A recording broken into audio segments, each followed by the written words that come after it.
Hello, everybody out there. How are you doing? I want to say thank you so much for clicking that thumbnail over here at Patti LaBelle. I really and truly do appreciate it. Thank you again. I definitely know that I cannot do this without you. So I'm going to thank you one more time. Thank you so much, you new viewers, you returning viewers, you subscribers. Thank you.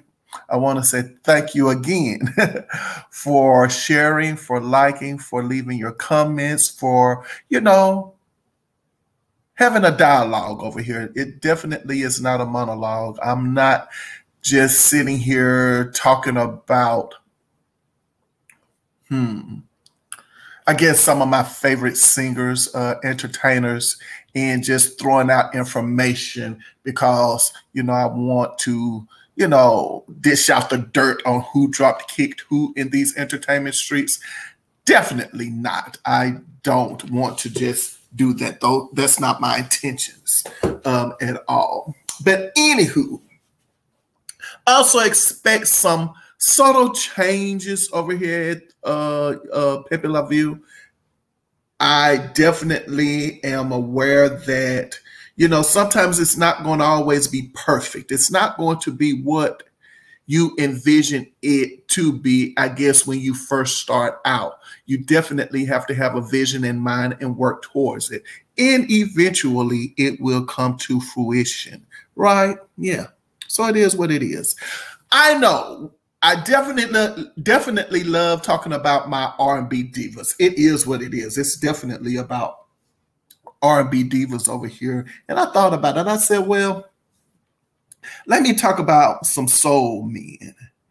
And then I started to talk about them. And then I said, well, I guess if I'm going to do that, then I need to introduce the soul men the same way I introduced the R&B divas. And so we're going to start with the Soul Train Music Awards. Album of the Year Male in 1989. We're going to work all the way down to 1980, and then we're going to go back up to 1990, and then we're going to go, well, all the way up, into, the 2000s. With the R&B divas, believe it or not, I think I'm in the year 1998. Yes. But anyway, let's get it started. Who do we have in front of us? Well, we have in front of us, let's see, we have Lupe, we have Luther Vandross, and we're talking about the top left-hand corner, Luther Vandross. Then we have over the top right corner, Bobby Brown, bottom left, Albie Shore, and then we have the bottom right, Bobby McFerrin. So obviously, you already know if this is the year 1989, then 9 times out of 10, these albums were actually released in 1998. All right.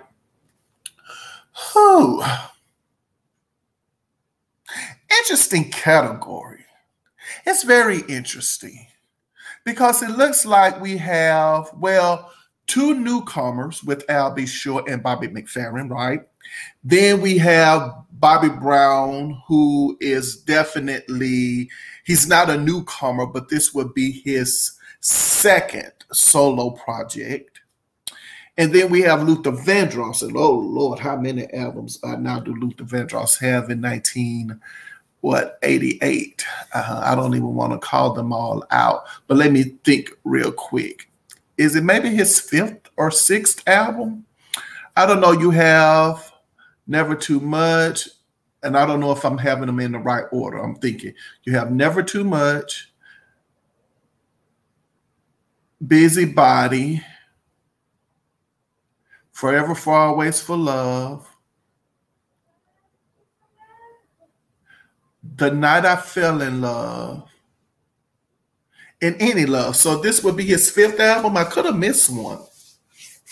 As I said, I know I could be out of the order, but anyway, out of order with those albums. But so it's his 5th album. And Luther Vandross definitely, is a contender. Like this, it belongs to him. this category, probably. I would like to think. He definitely does not have those Grammys under his belt the way he should have them under his belt. That eventually will come. But right now, you would just think that, well, the show belongs to Luther Vandross. I'm just saying, we know for a fact that in 1988, Bobby Brown definitely, that album, Don't Be Cruel, is all over the place. And chances are he wins in this category. I mean, usually what I would do is I would definitely wait before I say who's the winner, but we can go ahead on and do it differently here and just say, yes, Bobby Brown wins in this category. But then if he wins in this category, then let's just kind of talk about what was going on at this time. Now that I think about it, I'm thinking about Al.B. Sure and I'm thinking about Bobby McFerrin now that I'm looking at this. And now let's just talk about them real quick because wow, I don't know why this came to my mind, but Al.B. Sure and Bobby McFerrin sound alike as far as their singing styles is concerned. Now, some people might say that's shade. It could be shade. I never really thought of Al.B. Sure as a singer. I never did. Like, can someone tell me what is Al.B. Sure's singing style? Is he a falsetto? I mean, really, you could call it shade, and I'm laughing a little bit, but I don't know because I'm thinking of, and this is definitely not shade. What's his name? Sylvester, the disco singer Sylvester, right? I'm thinking of Sylvester. Who else? Ooh, the Bee Gees, Barry Gibb. Like, that to me is how Al.B. Sure sounds, in that very high-pitched sound, and it definitely worked for him. I just don't know now that I think about it. Like, I just never looked at him as a singer. I'll take it back. I never thought about Al.B. Sure as a singer, period. I didn't. You know how you hear the song and you like the song, it's a good song, and in your head you want to definitely say you are annoying. I'm talking about Al.B. Sure. I'm like, you are so annoying. I'm talking about the voice, but the song is so good. And now that I think about it, Al.B. Sure, and I know it's not shade. We're just talking, you guys. It's definitely not shade. But now I'm just saying to myself, like, did Al.B. Sure ever have anyone to tell him that he couldn't sing because of that singing style? Like, I never thought that anyone would say to Sylvester he couldn't sing or to Barry Gibb he couldn't sing. Who else sings in that high, like that high falsetto sound, I guess it is. Like, I know falsetto singers, you have, obviously, we talked about, Bobby Brown, the other person that comes to mind is definitely Ralph Tresvant. He has a nice falsetto, but I'm talking about the pitch in the falsetto. Like, I guess, this is definitely not true. I'm not talking about first falsetto, second falsetto, like we do the first and second sopranos and so on and so forth. Would we say that's the same case for falsetto voices? Why am I talking about Al.B. Sure like this anyway? But it's fine. I mean, we're just having a conversation, about him. And obviously, when Al.B. Sure came out, I don't know. Now that I'm looking at Al.B. Sure,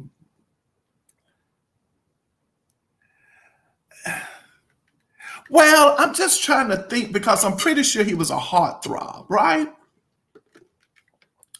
Definitely a heartthrob. Like, we're definitely not knocking Al.B. Sure. I want people to understand that. That's not what I'm saying. I'm just thinking now about him as an artist, period.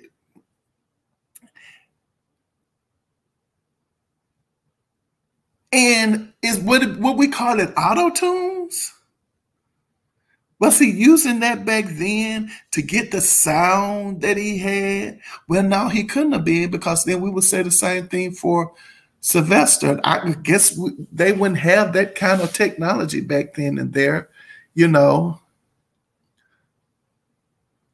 But anyway, I'll be sure. I'm still saying we like you. You know, we like your sound. I'm talking about your singing voice now. We're not talking about, you know, your music and how good it is. I mean, is it? Because it's definitely good music. I don't know why I just happened to look at you and Bobby McFerrin and just get the same kind of sound. I hear the same kind of sound with you, the two of you. I don't know. And while we at it, you know, we talking about Albie Sure with the unibrow, you know, and everybody used to talk about him about that. And I wonder why is it that, you know, when they were, you know, working on his image, that no one never really dealt with that as far as his image and look is concerned. Not to say that it mattered, because I don't think nobody really and truly cared. And maybe that's the reason why they saw it and just said, you know what, Albie Sure, you look so good that we ain't got time. We ain't got time to be focusing on the unibrow because everything else just looks so good.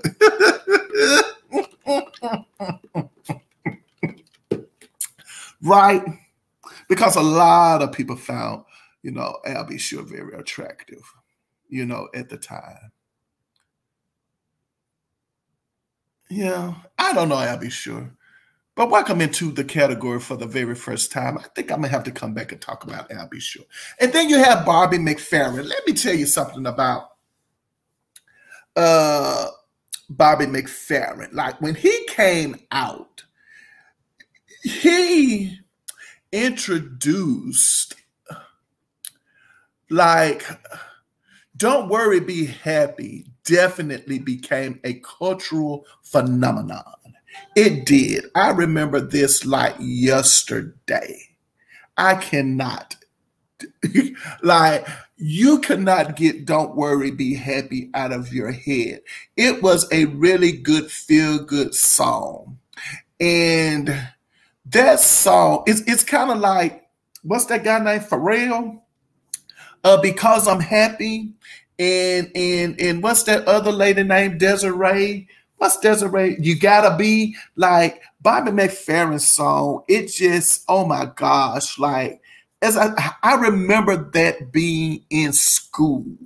Like, I'm talking about school. I think I was probably like maybe in elementary school or something like that, you know, and just recall that song and everybody just, you know, it was so, it was fun.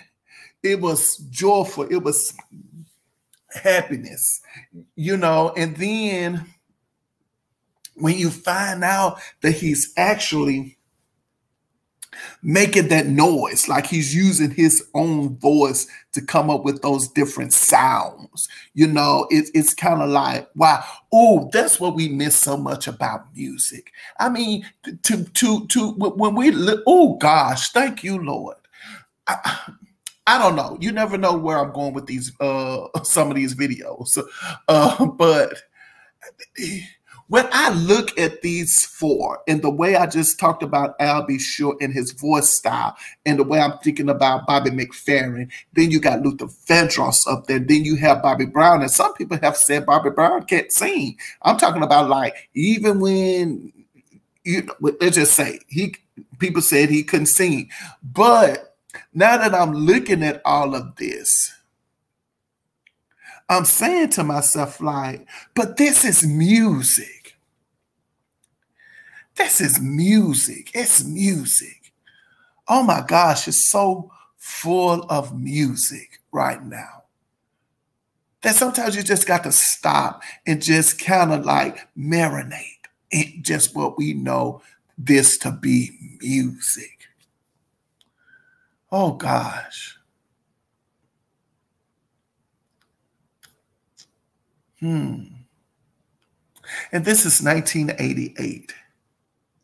And this is the year where I am, you can say that music is getting my attention now. Like I'm aware of a lot of artists now. Like it's not, you know, let's say 87, 86, 85, 84. It's kind of like a hit or a miss. But 1988 is definitely that year for me where I'm like, I'm aware. And then 1989 and 1990 come in, and then it's like everything just comes. So it comes full circle for me. And I know I'm 15 minutes in and I haven't even started talking about their albums. And I'm going to get into that right now. But for the most part, I'm just saying to myself, like, wow, this is music. It's music. So let's talk about the albums real quick, okay? Who do I want to talk about first? You know what? Let's talk about Luther Vandross and Any Love. Let me tell you, this is the time in Luther Vandross's career, as far as albums are concerned, that he's definitely getting further and further away from what I liked about Luther Vandross in the beginning. Like, did he even work with Marcus Miller on this album at all? He did. He worked with Marcus Miller on this album, but I promise you, I can't tell.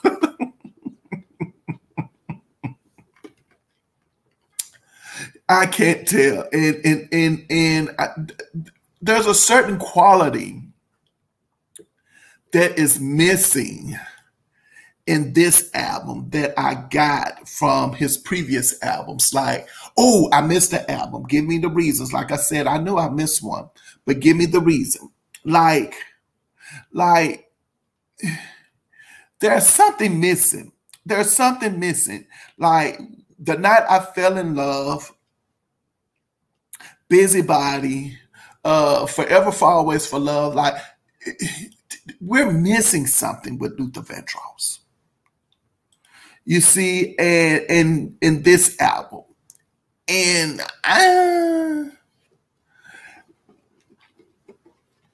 I think this is the moment in time in Luther Vandross's career where they're definitely trying to water down his sound.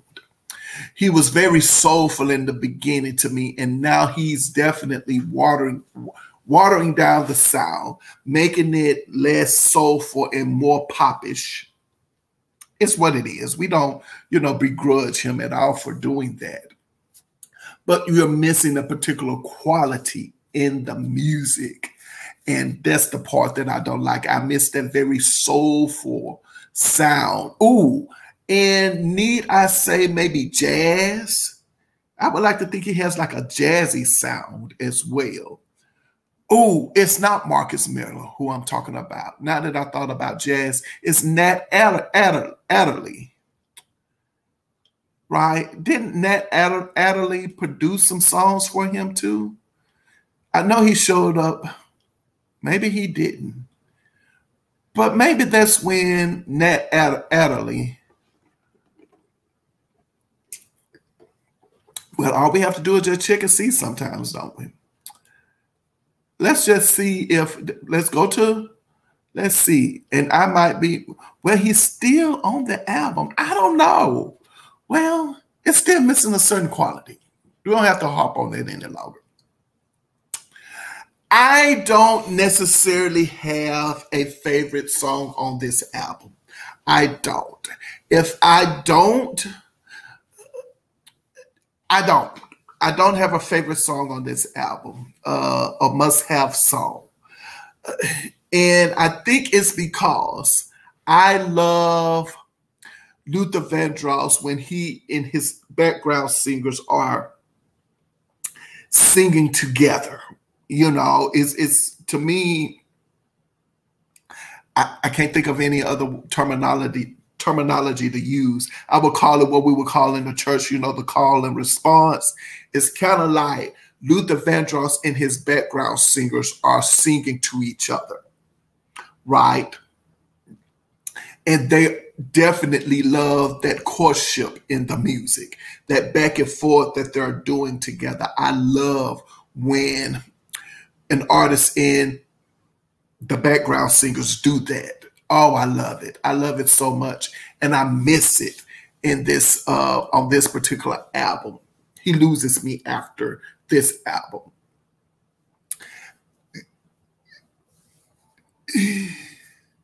Yeah, there's no really true essence of background singing the way I enjoyed them on this album.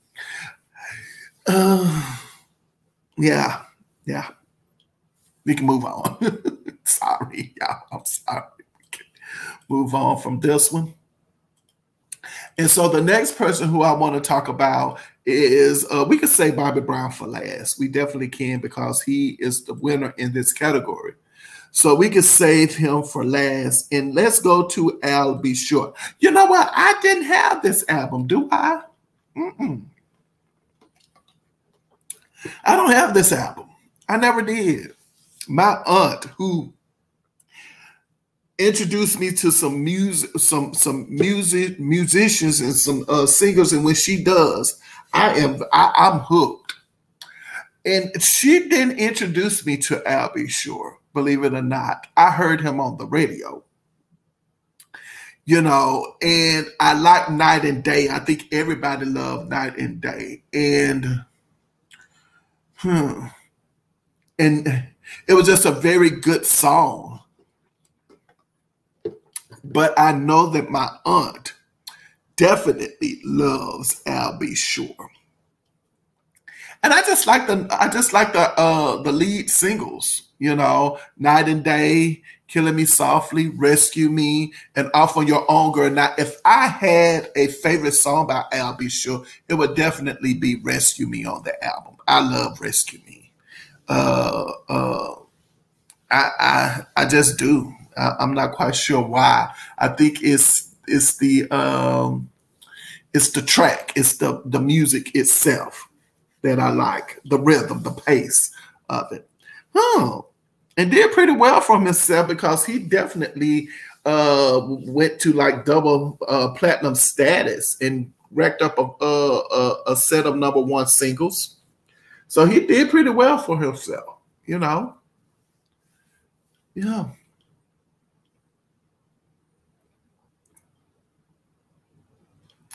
And then we have next Bobby McFerrin. I don't know anything about the album. I don't, other than Don't Worry, Be Happy. Yeah. I think maybe, didn't Bobby McFerrin do some things with the Bill Cosby, if I'm not mistaken? Isn't he the guy who, because I'm listening to his voice, I wish I knew what year it was that he probably did the theme song for the Cosby Show. It has to be. It has to be. I can't think of. He has to be that guy.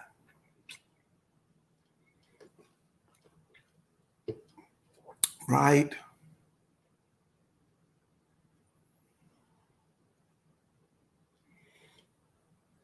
I'm trying to think.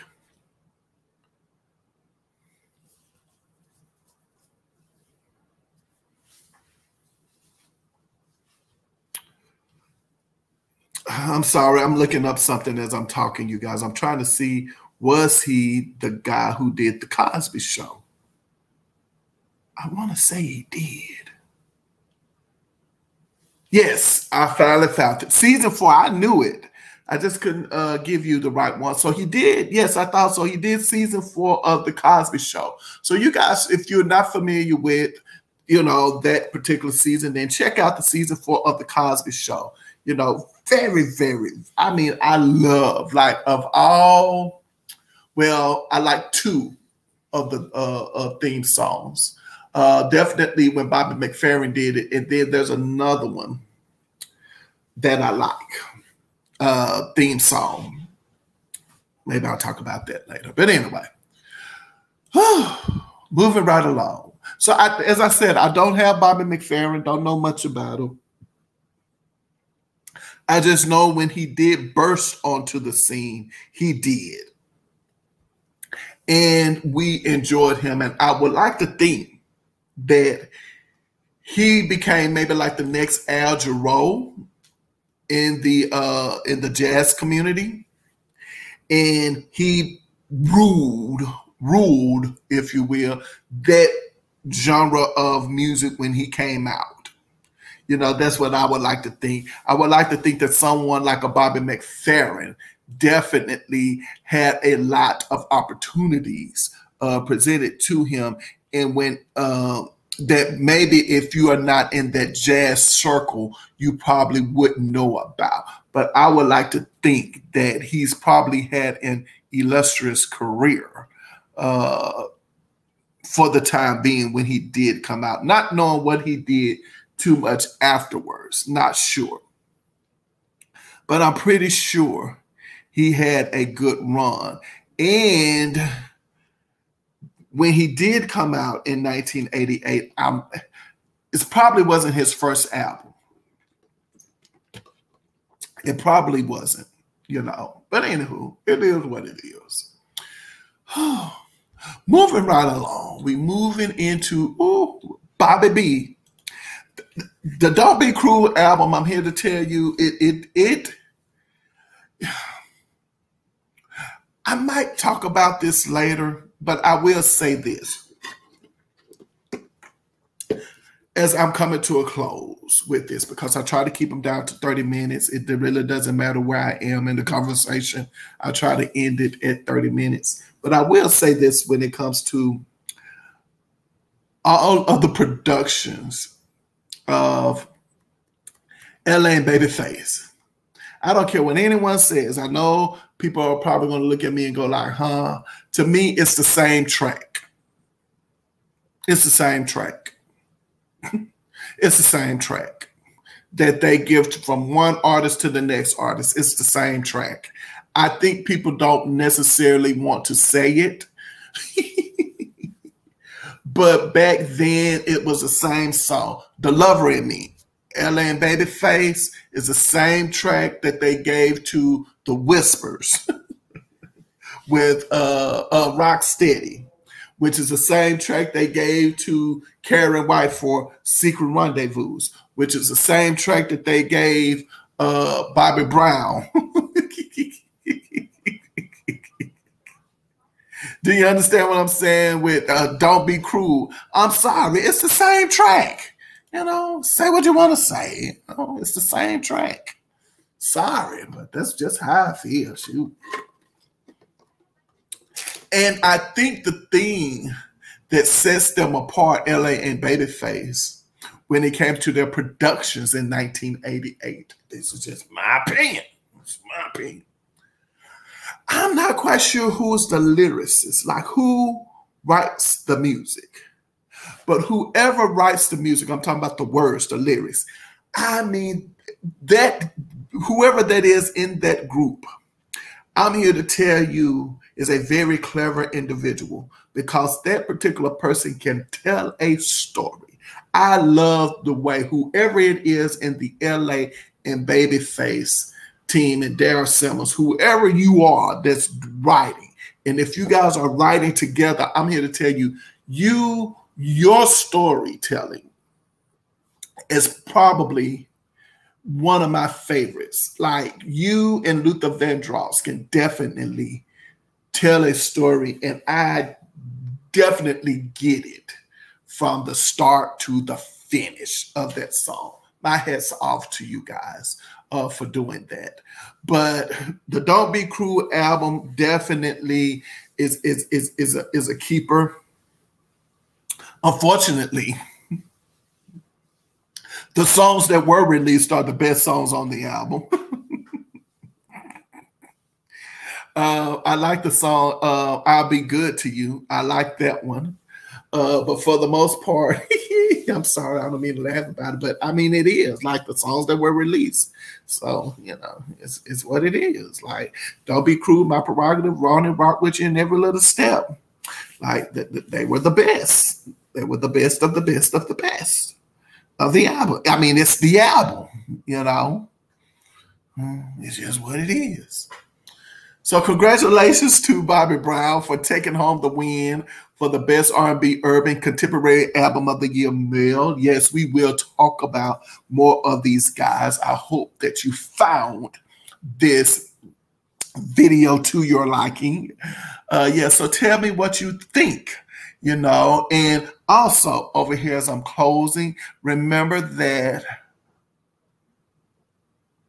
we believe in putting our behind where our heart's desires to be. Yes. And also remember, whenever I leave my mother's presence, she always says to me, baby, remember, I love you, but God loves you best. And that's what I'm saying to you. I love you, but hey, God loves you best. And see you next video. Until then, you guys take care of yourselves.